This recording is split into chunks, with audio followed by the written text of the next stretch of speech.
Voilà, et avec nous en direct du Cap, notre correspondante Caroline Dumais. Caroline, comment est accueillie l'arrivée à la présidence de Cyril Ramaphosa ? Écoutez, je crois que c'est accueilli par beaucoup comme un soulagement quand même. En tout cas, les Sud-Africains qui font pas particulièrement de politique, ils voient quand même un signe de stabilité parce qu'on peut pas rester dans un pays où on a constamment des scandales, des manifestations, des paralysies, etc.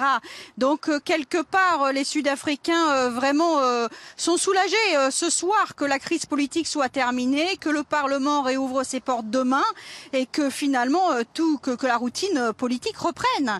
Dans les rangs de l'ANC, vous savez, il y a eu beaucoup quand même de polémiques pour ou contre Jacob Zuma, mais je crois que tout le monde s'est aussi rendu à l'évidence que pour l'image du pays, que pour l'image du parti, il était aussi bon que Jacob Zuma, qui soit quand même emmêlé dans des tas de scandales, quitte la présidence du pays. Donc qu'on soit pour ou qu'on soit contre Jacob Zuma ce soir, on pense que la meilleure solution, c'est effectivement d'avoir un nouveau président et un nouveau départ. Oui, et puis on vient de l'apprendre aujourd'hui, les Gupta, ces hommes d'affaires proches de Jacob Zuma, sont désormais dans le collimateur de la police puisque un mandat d'arrêt a été lancé contre l'un des frères de cette famille. Là aussi, c'est le signe d'un changement d'époque, Caroline ?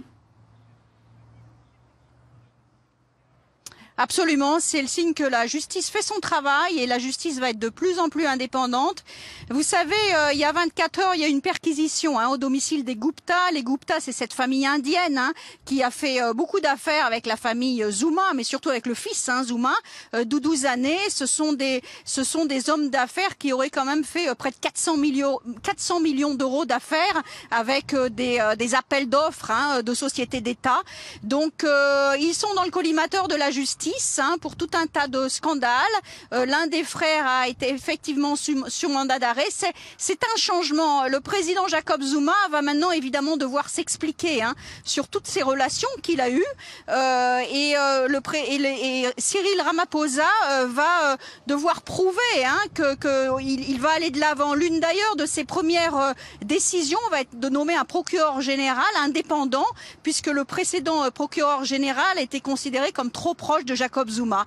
Donc sur le plan des affaires judiciaires, sur le plan de la corruption, les choses vont aussi aller très vite ici en Afrique du Sud. Merci Caroline Dumais avec nous en direct du Cap.